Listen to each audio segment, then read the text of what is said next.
रेलू के की नई एपिसोड में खुश आमदीद। मैं हूं फराज काजिम। पाकिस्तान सुपर लीग करीब आ गई है और टीमों की शक्लें जो है वो निकल कर सामने आती जा रही हैं। आज हम बात करेंगे कराची किंग्स की। सबसे पहले बात करेंगे कराची किंग्स की रिटेंशंस की, कौन से प्लेयर्स उन्होंने रखे, क्यों रखे और किन प्लेयर्स को उन्होंने जाने दिया और क्यों जाने दिया। खैर, इस पे बात करेंगे अपने रेलू कट्टों के साथ। साकिब भाई, हसीब, अस्सलाम वालेकुम। अस्सलाम वालेकुम। अच्छा जी, ये रात के बज रहे हैं तकरीबन 9:30 और सब थके हुए हैं इस वक्त।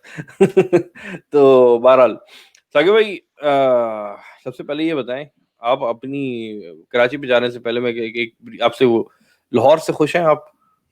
यार लाहौर से तो मैं इस दफा काफी खुश हूँ। काफी बेहतर लाहौर की रही है। तो आपकी स्ट्रेटेजी अच्छी लगी। अच्छा, खैर लाहौर पर आएंगे, लेकिन आपकी जो फीडबैक आ रही थी उसके बाद से जो ट्वीट्स आपकी आ रही थी, मैं देख रहा था कि आप इस बार पहली बार आप लाहौर को गालियां नहीं दे रहे थे।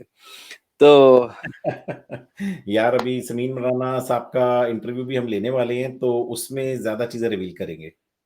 साकिब भाई, आप माइक से इतना दूर क्यों चले गए, ये बताइए। यार ये लो माइक के करीब आ गया हूँ। हाँ, माइक इतना महंगा आपने लगाया है यार तो इतना आप महंगा माइक के माइक करीब। लगाया है, ये बस समझ लो कि इंशाल्लाह मेरी आवाज ठीक कर देगा, फिक्र ना करो आप। अच्छा जी।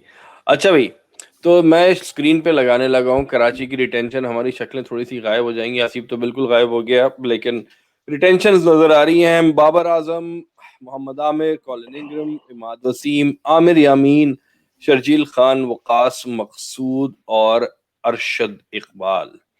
तो साकिब भाई, किससे शुरू करना चाहेंगे आप?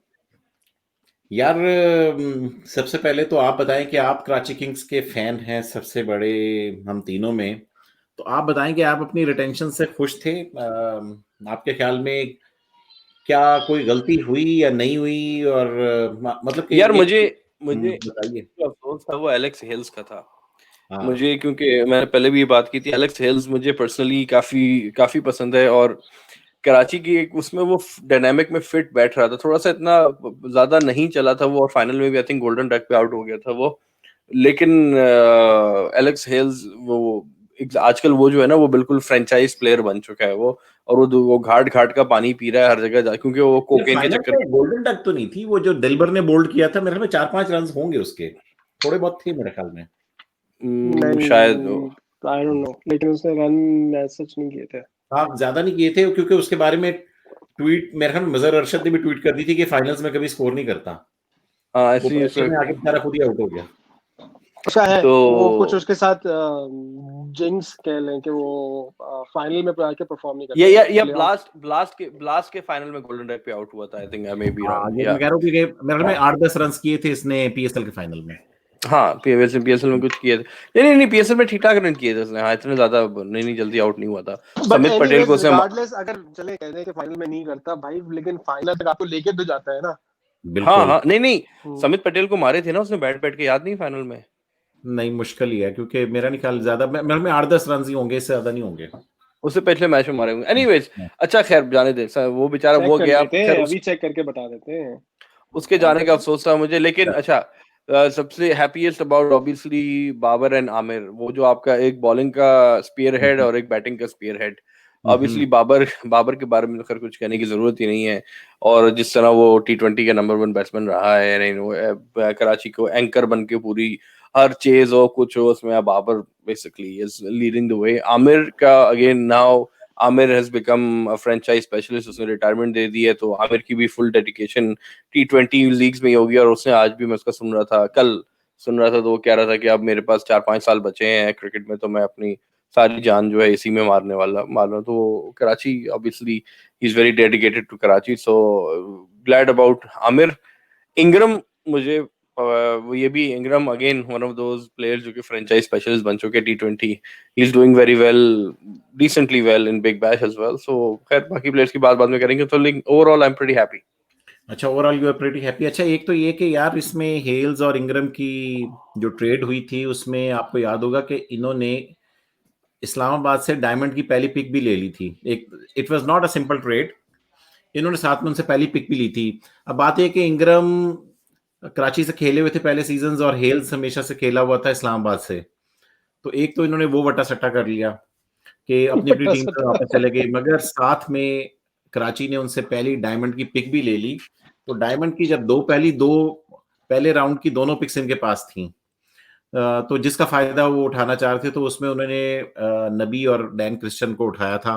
तो that was the reason basically कि इन्होंने वो ट्रेड। सेकंड, वो चाह रहे थे कि बाबर और शर्जील ही ओपन करेंगे। Alex Hales is naturally opener है, तो इंग्रम जो है वो नीचे भी खेलता है, मतलब कि 1 डाउन 2 डाउन 3 डाउन में वो नेचुरली फिट होता है। मिडल ऑर्डर को स्ट्रॉन्ग करने के लिए इन्होंने वो डिसीजन किया। तो इस पे अब हसीब को बताना चाहिए कि क्या ये डिसीजन ठीक था। ट्रेड का मैं फराज की बात से थोड़ा सा एग्री करूंगा। I think I wouldn't have given away Alex Hales for इंग्रम, but again कुछ होता ही होगा। आई थिंक टीम कॉम्बिनेशन को देखते हुए उनको कुछ सॉलिड मिडिल ऑर्डर का बैट्समैन चाहिए होगा, जिसकी वजह से उन्होंने they went for इंग्रम। And I think Alex Hales दोबारा घर जाना चाहते थे अपने, यानी बिकॉज एलेक्स हेल्स मेरे ख्याल से शुरू के 2 सीजन यूनाइटेड से खेल चुका है। तो खेला हुआ है। बिल्कुल। तो एनीवेज मैं थोड़ा सा सरप्राइज था।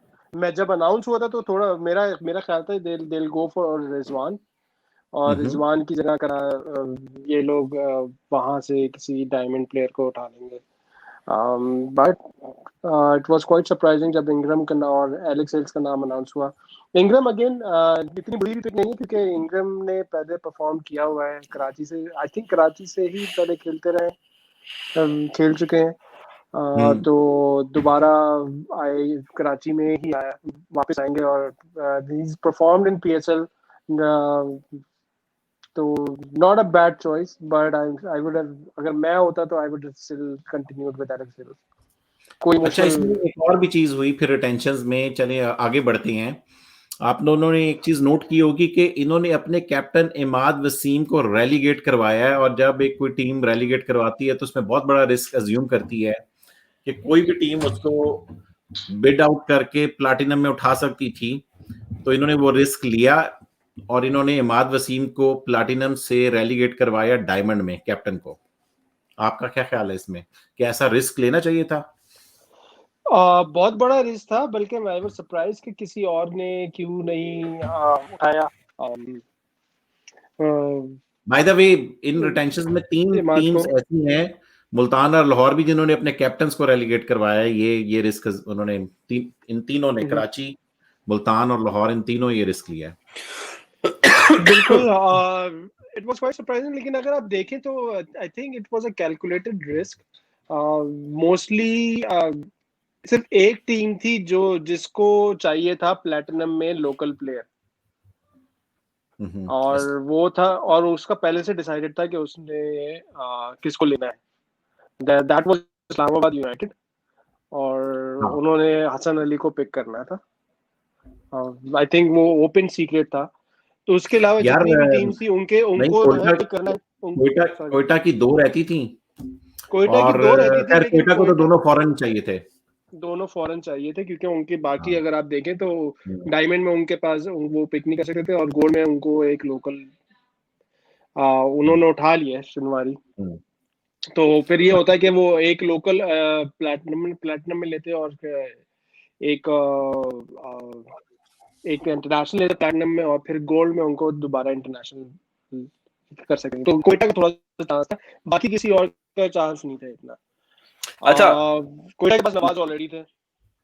9 मिनट हो चुके हैं। अगर आपको 10-12 मिनट के अंदर रखना है तो लेट्स मूव ऑन। नहीं, बस जल्दी इसको खत्म करना है यार। शर्जील की अगर बात करें साकिब भाई, शर्जील, तो मेरा ओपिनियन ये कि one of my favourite players Sharjeel जो है वो बहुत ही एक्साइटिंग प्लेयर है। I am very very happy, क्योंकि अगेन उसको तो उन्होंने रखना भी था, क्योंकि वही हैदराबाद कराची वाली इनका सीन था। इन्होंने जो है वो अपनी फैन फॉलोइंग जो है रखनी थी वहां की। तो again he is a crowd puller.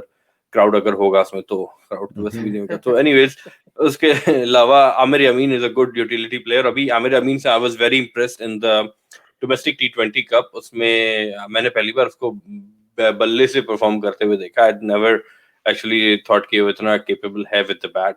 Arshad Iqbal ने जो है वो फाइनल में परफॉर्मेंस दी थी, so he proved his worth in that as well. Waqas Mahmood जो है, वकास मकसूद जो है, ही इज कंसिस्टेंट परफॉर्मर है। ही इज नॉट एक्स्ट्राऑर्डिनरी, लेकिन ही बेसिकली वो फुटबॉल में कहते हैं ना, ही डज द जॉब, इसको एक जॉब दी जाती है, वो अपना इकोनॉमिकल करके जो है वो काम निकाल जाता है। और वकास को सेकेंडली यार, ब्रांड वकास एम्बेसडर भी बनाया है।